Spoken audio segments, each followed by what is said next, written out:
Let's take a look at how to factor x squared plus 4x plus 3. When we factor something, when we're factoring a quadratic polynomial, we know that we want it to be two binomials multiplied. So for example, I write these two parentheses here because I'm going to have a binomial here and a binomial here multiplied together. A binomial is just a polynomial that has two terms, like x plus 5 would be a binomial. Now, the goal here is to find a number that goes here, here, here, and here, such that when I multiply these together, I get x squared plus 4x plus 3. Now we know that the first two terms must multiply to x squared. The only way we can multiply to x squared is to do x on both sides. And now we usually are going to have a situation where we add a number p and add a number q. So it's a little bit of a puzzle now. We know that p times q, well, this number times this number will not have an x in it. So when you multiply them together, you will get 3. So this means that p times q is 3. And now p plus q, if you see what happens when you FOIL this, you'd get x squared plus px plus qx plus pq. You could factor out the x here to get x squared plus p plus q times x plus pq. So this number here, p plus q, corresponds to this 4. This tells me that p plus q is equal to 4. Now we just need to think of a number which multiplies to 3 and adds to 4. Well, 3 is pretty easy because there's only really two numbers that can multiply to it, which is 3 and 1. 3 times 1 is 3, and 3 plus 1 is 4. So it looks like 3 and 1 are our answers. So we would say p is 3 and q is 1. So our final answer would be this is equal to x plus 3 times x plus 1. If you wanted to talk about solutions here, you would say that x would equal -3 and -1, because those would be the numbers where if this were equal to 0, that would be solutions to this polynomial. Now let's factor x squared plus x minus x. Once again, we know this is going to equal two binomials multiplied together. First, we should identify what number would go here and here. Those numbers, when multiplied, will equal x squared. The only way I can do that is to have x times x. Now it's important to note if I had 2x squared plus 3x plus 5, for example, and I wanted to write that as a binomial, two binomials multiplied together, I'd have to have this number and this number multiply to 2x squared, so I wouldn't be able to write an x here and an x here, because that wouldn't multiply to 2x squared, so I might have to do something like 2x and x. That is just an aside, but I want to make sure that it's clear that we know it's x times x, not because it's always x times x, but because it's x squared there. Once again, I'm going to write x plus p and x plus q because I want to identify what p and q are.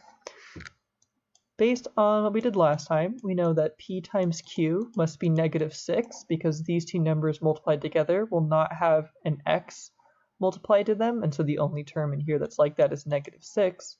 We know if they add together, we'll get 1. This is because this function is 1x squared plus 1x minus 6, so it's clear that we're adding to the number 1 right here. There's always a hidden 1 multiplied to things that don't have a coefficient. Okay, so now we just need to think of a number, two numbers which multiply to -6 and add to 1. Let's just think of different ways we can multiply to -6. -6 could equal -6 times 1. It could equal 1 times -6. It could equal 3 times -2, and it could equal -3 times 2. These ones, if you do -6 plus 1, you get -5.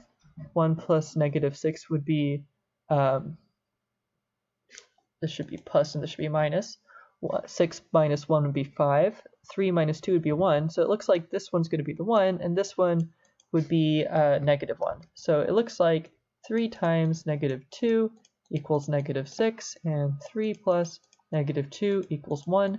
So it looks like p equals 3, and q equals -2. So our final answer would be x plus 3 times x minus 2. Now let's do x squared minus 2x minus 8.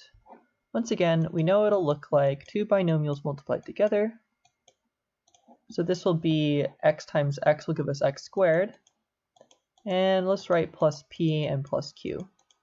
We know that p times q is negative 8, and we know that p plus q is negative 2. So what two numbers multiply to negative 8 and add to negative 2? Well, negative 8 is equal to negative 8 times 1. Could be negative 4 times 2. Let's just check if either of those work. Negative 8 plus 1 would be negative 7, so that doesn't look like it works. However, negative 4 plus 2 equals negative 2, so it looks like this is the right one because it fulfills both of these properties. So p equals negative 4 and q equals 2. It doesn't actually matter if p is negative 4, p could be 2 and q could be negative 4. It really just matters that we have the numbers. So that would give us a final answer of x minus 4 times x plus 2.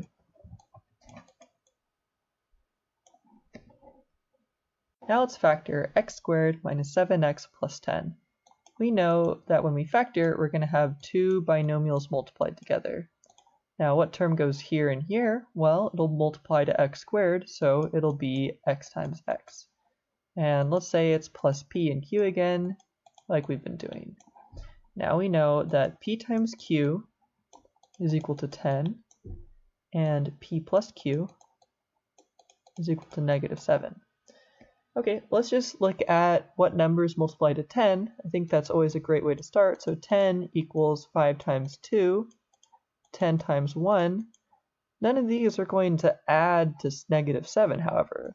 Fortunately, two negative numbers multiplied together gives you a positive. So we could have negative 5 times negative 2 and negative 10 times negative 1. Looks like this one's going to be the right one because negative 5 minus 2 is negative 7. Therefore, p equals negative 5, q equals negative 7. This gives us a final equation of x minus 5 times x minus 7. And that is the equation, or the expression rather, factored.